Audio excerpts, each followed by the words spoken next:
Sandra Wilson here, clinical hypnotherapist, and today's video is all about the feeling you get when you are overanalyzing the meaning behind a text message or an email. And what inspired this post was just a comment somebody had made in one of my ADHD support groups. And I don't want to give too much detail, but the upshot was they were sent a text message in response to an offer to help. And at the time, they said they didn't need the help. So a little while later, they then emailed the person and said, yes, now we do need the help. But of course, their circumstances had changed. So they emailed back and said, I'm sorry, I'm not really in a position to help anymore. They just responded back with a very simple message that just said, fine, no worries. Fine, no worries. Now, if you have never ever experienced the pain of rejection sensitivity, chances are you're going to read that message and think, brilliant, end of story, end of matter. But when you have an intense, almost visceral, emotional response to the perception of either being rejected or being in trouble, and that is very common with ADHD, you are not going to let that lie. So the person was just very upset. Obviously, at some level, on a logical level, you can see that text message, okay, fine, no worries, was just as it says on the tin, fine, no worries. But with a rejection-sensitive brain, the overthinking goes into overdrive. Oh my lordy, have I upset them? This is obviously some kind of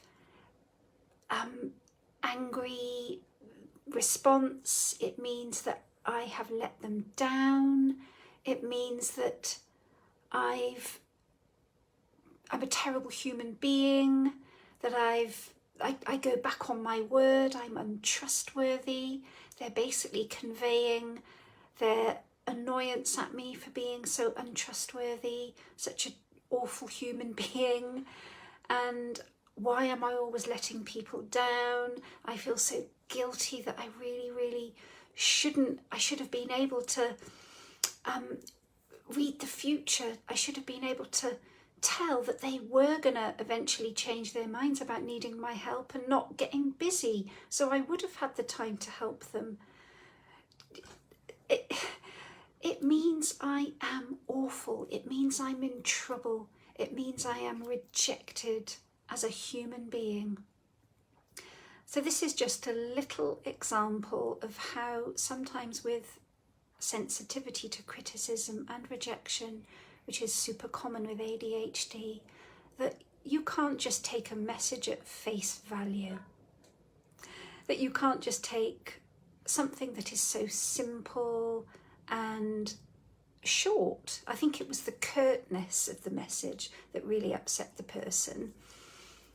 So just very short, I mean, maybe you've experienced this. You've messaged somebody, they've sent you a really short, abrupt sounding message. Maybe they were busy, perhaps it hadn't even occurred to them. But when you read that back, fine, no worries. Oh my God. And you read a whole load of hidden negative meaning into it. And then you spend a long time over-analysing it. It takes up so much of your headspace, your airspace, that you're just exhausted. It's no wonder that people with ADHD are always so tired. And I know that many of us, it's really difficult to get across, our genuine intention sometimes behind a message with text messaging. It's a short, sharp method of communication, and you simply cannot get always the exact intention behind it. So of course, when you are struggling a little bit with low self-esteem coupled with sensitivity to criticism and rejection and a fear of fucking up, pardon my French, a fear of letting people down, and as a result that reflects on you as a person, a human being.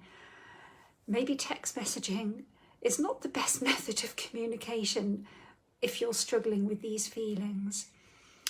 So I hope that has helped. If this resonates, do let me know.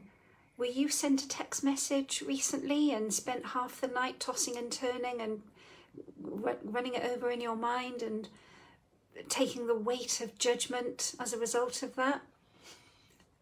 I'll be back with more content tomorrow. Bye for now.